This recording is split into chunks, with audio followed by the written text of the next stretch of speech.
आत्मा में तृप्त हैं, जो अपनी आत्मा में संतुष्ट हैं, उनके लिए कोई धार्मिक कर्म कर्तव्य लागू ही नहीं होता। उसको सारी उम्र किसी मंदिर में जाने की जरूरत नहीं, उसको किसी मस्जिद में जाने की जरूरत नहीं, उसे किसी गुरुद्वारे में जाने की जरूरत नहीं, उसको किसी चर्च में जाने की, उसको कहीं जाने की जरूरत नहीं। उसकी आत्मा उसके पास है और उसकी आत्मा में परमात्मा का निवास है। बस यही बात सबसे खास है जो आपको जाननी है। इसके बाद अज्ञान का नाश हो जाएगा और ज्ञान का परचम पूरे संसार में लहराएगा। मेरी बात समझ में आ रही है कि हवा में जा रही है? किस किस के समझ में आ रही है? हाथ खड़ा करो। क्या बात है, पूरा जर्जरी जाके आज तो बहुत अच्छी बात है, बहुत अच्छी बात है, क्योंकि अब समय है जागने का। अज्ञानता में बहुत जी लिए, बहुत जी लिए। आज हमारे प्यारे प्यारे बच्चे भगवान को पाने के लिए कितनी लंबी लंबी यात्राएं करते हैं और उसके बाद घर में फोन आता है, आपका लड़का ट्रक के नीचे आके मर गया। बहुत खुशी की बात है क्या? लड्डू बांटते हो क्या कि मेरा लड़का गया था भगवान के दर्शन करने और लाश बन के आ गया, शहीद हो गया? बांटोगे लड्डू क्या? क्यों गया वो वहां पे? पता है, अज्ञानता की वजह से। उसको पता ही नहीं है भगवान को कहां खोजूं। वो सोच रहा है कि पहाड़ की चोटी पे बैठा है भगवान, सावन के महीने में जा रहा है, बादल फट रहा है और पानी के साथ लाश बहती आ रही है। बहुत अच्छा लग रहा है क्या? अगर हम भगवान को भगवान मान रहे हैं तो भगवान का फर्ज बनता है कि भक्तों की रक्षा होनी चाहिए। होती है क्या? केदारनाथ में हुई क्या? अभी वैष्णो देवी में हुई क्या? माता माता माता करते जा रहे हैं। कैसी माता भैया? भूकंप आया, कितने सैकड़ों बंदे मर गए। गंगा माता को तुम माता कह रहे हो, चलो माता मान के तुम गंगा में छलांग मारो। तैरना ना आता हो, बचाएगी माता क्या? डुबो के मार देगी। और एक मुल्ला जी जो कभी गंगा को माता नहीं कहता लेकिन उसको तैरना आता है, वो छलांग मारेगा गंगा में, डुबाएगी क्या उसको? वो माता नहीं मानता गंगा को, हिंदू मानता है, हिंदू को डुबा देगी, मुसलमान को बचा लेगी। ऐसी माता है, चाहिए क्या? समझो बात को, ये बिल्कुल सत्य बात है। नहीं तो छलांग मार के देख लेना। मानो तो गंगा जल है, ना मानो तो बहता पानी। गंगा जल मान के छलांग मार के देख लेना।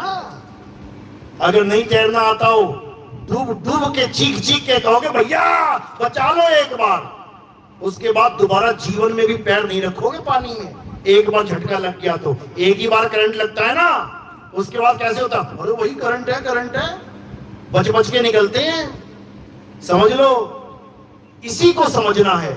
मौत उसको मारेगी जिसको मरना नहीं आता, उसका नहीं बिगाड़ सकती कुछ जिसको मरना आ गया। साहिब समझा रहे हैं, जिस मरने से जग डरे मेरे मन आनंद, और मरने पर ही पाइए पूर्ण परमानंद।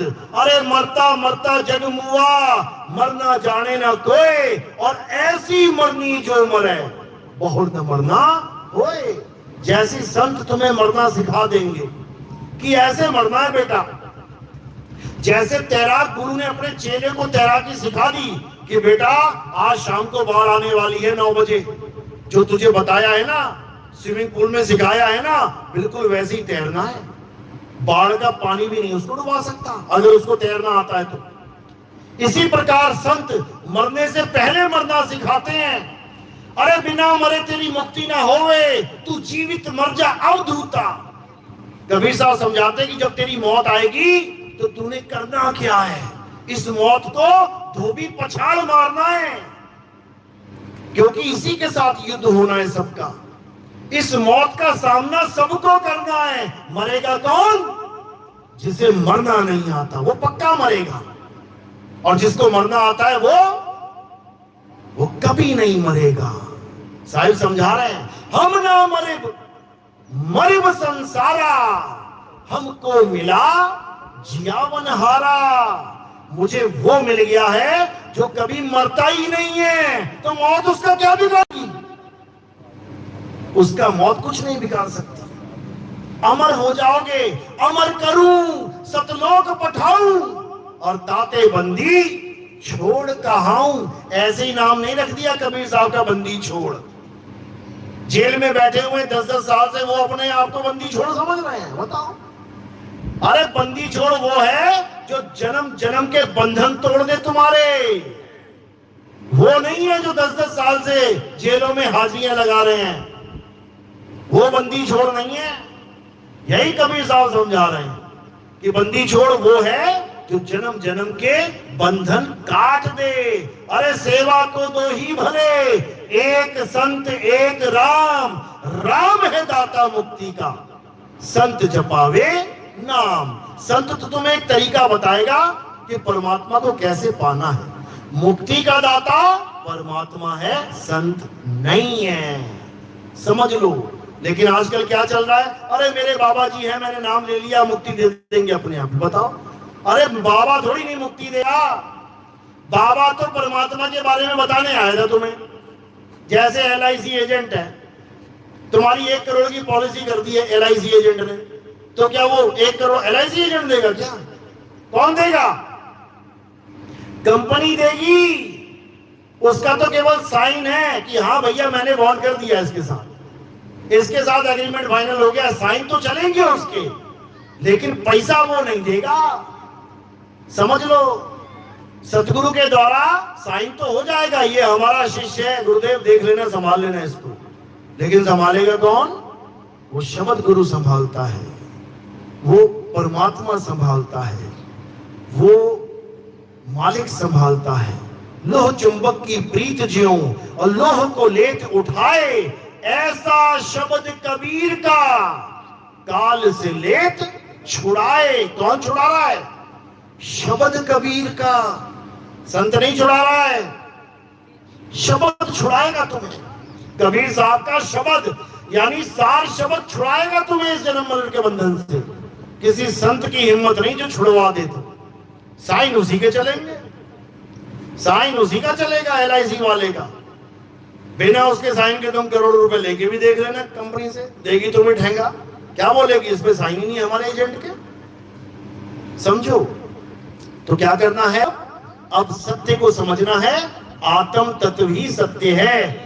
और ज्यादा खोज करने के लिए क्या करना है? हमारे YouTube चैनल कहत कबीर सुनो भाई साधु नितिन दास, इस पे सर्च करना है आपने। जैसे सर्च करेंगे हमारे सत्संग आ जाएंगे। पक्षपात रहित होकर ये कभी नहीं सोचना मैं फलाने गुरु का चेला हूं, मैं फलाने गुरु, बिल्कुल नहीं। कोई किसी गुरु का चेला नहीं है। शब्द गुरु सूरत धुन चेला, हम सबका एक गुरु है और वो शब्द गुरु है। चाहे कोई हिंदू है, चाहे मुसलमान, चाहे सिख, चाहे ईसाई, हम सबका एक गुरु है, वही वाहे गुरु है। हम सब उस परमात्मा को पाने के लिए अलग अलग एजेंटों के पास बैठे हुए हैं, इतना समझ लो।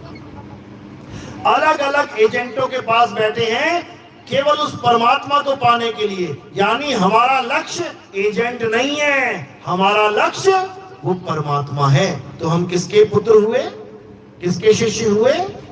परमात्मा के। तभी तो जा रहे हो नाम लेने किसी गुरु के पास कि गुरुजी मैं परमात्मा को पाना चाहता हूं। कभी ये कहोगे गुरुजी मैं आपको पाना चाहता हूं?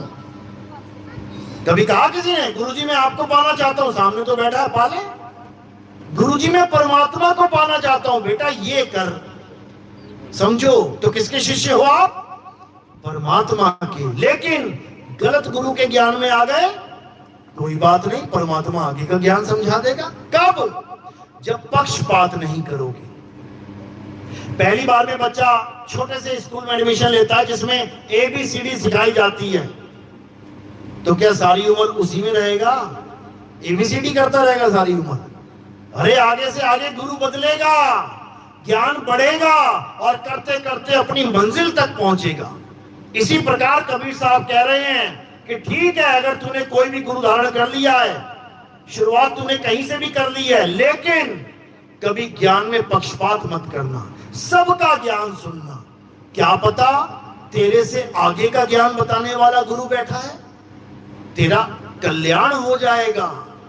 तो साहिब कह रहे हैं जब लग मिले नहीं शब्द वो साचा, तब लग गुरु करो 10 पांचा। करते जाओ गुरु, करते जाओ, कोई घाटा होने वाला नहीं गुरु बदलने में, फायदा ही होगा। क्यों? इस गुरु का भी ज्ञान मिल गया, इसका भी मिल गया, इसका भी मिल गया, इसका तो बढ़ी तो रहा है, घट थोड़ी नहीं रहा। अटकना नहीं है कहीं पे। कब तक? जब तक परमात्मा का भेद बताने वाला गुरु ना मिल जाए, सार शब्द का ज्ञान देने वाला गुरु ना मिल जाए, तब तक गुरु धारण करते जाओ, पक्षपात मत करो। सब काहू का लीजिए साचा शब्द निहार, और पक्षपात मत कीजिए, कहें कबीर विचार। पक्षपात कभी नहीं करना है। कोई भी संत महात्मा बैठा है, आखिर तुम्हारे पिता की ही बात सुना रहा है। हमारा पिता कौन है? परमात्मा। तो संत किसकी बात कर रहा है? परमात्मा की ही तो कर रहा है। जो मेरे पिता की बात कर रहा है, चाहे ये कर रहा है, चाहे ये कर रहा है, चाहे ये कर रहा है, अरे मेरा ही बाप है, उसी की बात कर रहा है। भेदभाव कभी नहीं करना संतों में। बस ये समझ लेना बाप बता किसे रहा है, फर्क कर लेना कि बाप कह किसे रहा है। परमात्मा को बाप कह रहा है या देवी देवताओं को बाप कह रहा है, ये जरूर समझ लेना, तब कल्याण होगा, नहीं तो नहीं होगा। चलो, तो आज का सत्संग यही समाप्त करते हैं। और अब आरती का समय है। आरती कैसे करते हैं समझ लो। हमारे पंथ में किसी भी जड़ वस्तु की आरती नहीं होती, जैसे कैलेंडर, फोटो, पत्थर, मूर्ति, इनकी आरती नहीं होती। क्यों? क्योंकि कैलेंडर अगर गिर गया ना, जो टांगा हुआ है वो खुद नहीं टंगेगा, जाके तुम्हें टांगना पड़ेगा दोबारा से। मूर्ति अगर गिर गई ना तो खुद नहीं उठेगी, तुम्हें उठानी पड़ेगी। पत्थर अगर गिर गया तो खुद नहीं उठेगा, तुम्हें उठाना पड़ेगा। कारण क्या है? क्योंकि तुम जीवित हो और वो निर्जीव। भले पंडित जी ने प्राण फूंक दिए हो, क्या प्राण फूंके हुए पत्थर में भगवान आ गया क्या? अगर आ गया तो गिरा के देख लेते हैं, एक बार उठ के दिखा दे, नहीं उठ सकता, यानी नकली प्राण फूंके गए हैं। अगर असली प्राण फूंकना आता पंडित जी को, तो उनका लड़का मरता तो प्राण फूंक देते, लड़का फिर जीवित हो जाता। जब पत्थर को जीवित कर सकते हैं, तो एक जीवित आदमी जो मृत्यु को प्राप्त हुआ उसको क्यों नहीं कर सकते दोबारा? पर नहीं कर पाएंगे, उसको तो कहते जला दो। अपने बेटे को जलवा देंगे और पत्थर को जिला देंगे। ये सब अज्ञान है भाई। तो अब क्या करना है? अब आरती होगी। आरती में क्या करना है? थोड़े से फूल उठाने हैं, इतने से मेरे सिर के ऊपर रख देने हैं। सिर के ऊपर क्यों रखने हैं? क्योंकि पैर के अंगूठे से लेकर सिर की चोटी तक ये सब क्या दिखाई दे रहा है? नाशवान शरीर। और आरती किसकी होती है? आत्मदेव की। तो हमने ये फूल कहां रखे? नाशवान काया से परे। तो ये कहां समर्पित हो जाते हैं? आत्मदेव के चरणों में समर्पित हो जाते हैं। आरती आत्मा की होगी, कोई शरीर मान के आरती नहीं करेगा।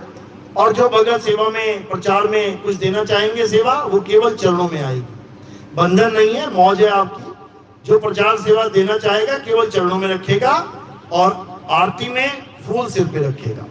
बोलिए परमपिता परमात्मा की, सतगुरु बंदी छोड़ कबीर साहेब की, सभी संतों की, सभी भक्तों की, आज के आनंद की, सतगुरु मदनपति साहिब की, सतगुरु राम सेवक साहिब की, सतगुरु वैराग साहिब की, करीनापुर धाम की, आज के आनंद की, सकल हंस को बंदगी साहेब बंदगी सतनाम सतनाम। हो कबीरदास महाराज की तरफ से